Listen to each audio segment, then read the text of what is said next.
All right, so let's break down this case study for the motorcycle accident, where you arrive and you find a victim lying in the road and they're unresponsive to all stimuli.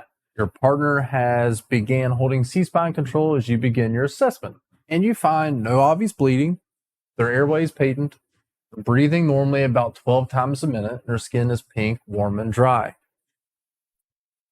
The only thing you really find in your physical exam is a large hematoma to the right temporal region of their head. Their lungs are clear and equal, pupils are PERRLA, BP is 164/96, heart rate is 66, 95% on room air, and they're hypoglycemic. Finger stick at 36 or 2, and they're afebrile. So really the only thing sticking out there is maybe the blood pressure is up a little bit. But again, we don't know what their normal blood pressure was. Maybe that's what it was before the accident, right? But the things that definitely stick out is the hypoglycemia. So you're asked, after this assessment, which medications would you administer to the patient? 3% hypertonic saline, high flow oxygen via non-rebreather, IV dextrose, or TXA.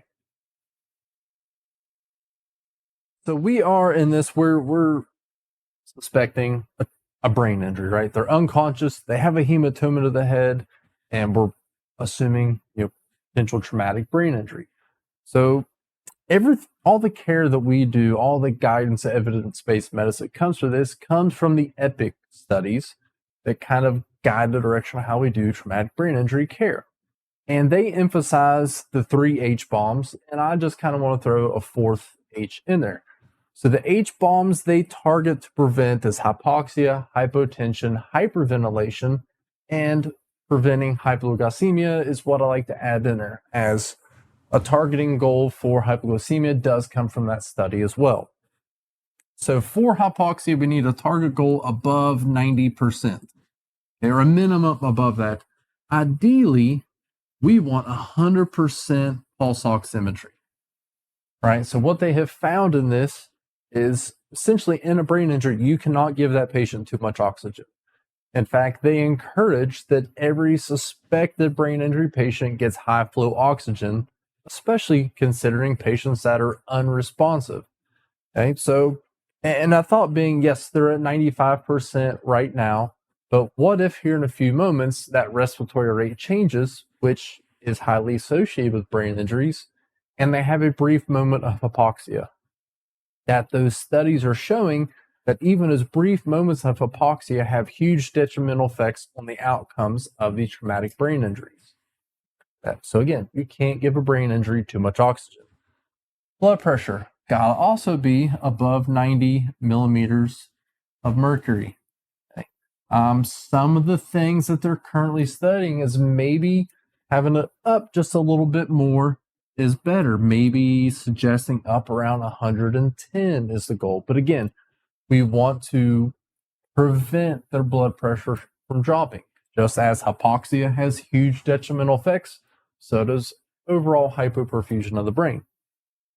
And for hyperventilation, we want to ventilate accordingly to maintain that end tidal of 40. So previous, the first EPIC study came out and they were suggesting if you saw signs of central nervous system herniation, like Cheyne-Stokes respirations, bradycardia, hypertension, posturing, pupillary changes, all of those things, that we should increase ventilatory rates to take the end tidal down to 30 to 35 to reduce ICP. Well, as the study and research has went on, they're no longer suggesting that.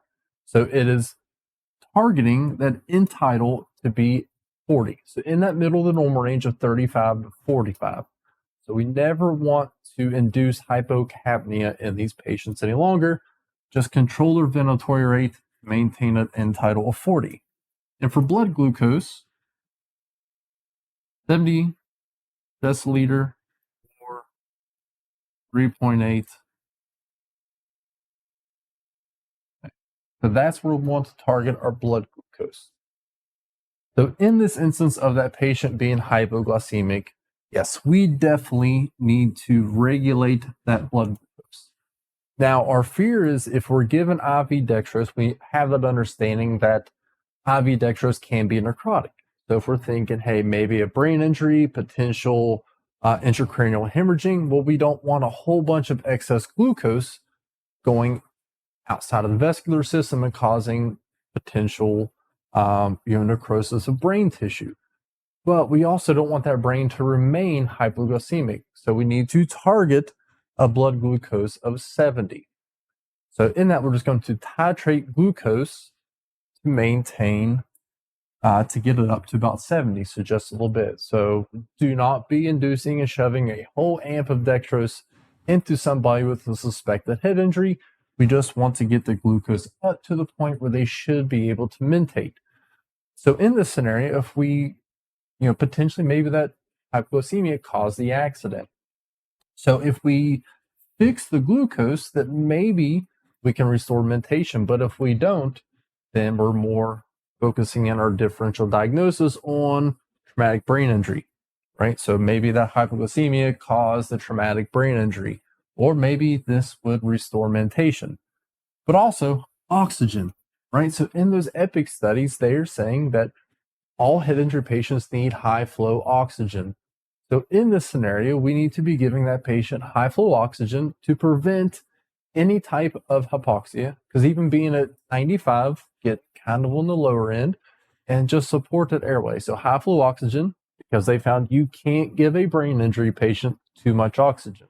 So high flow oxygen, and give IV dextrose to try to restore blood glucose to the lower end of the normal range. Then if we get to the point where we're having to ventilate or provide ventilatory assistance, we want to target that end tidal of 40, so regular respiratory rates to control that, and then preventing blood pressure. Any hypotension.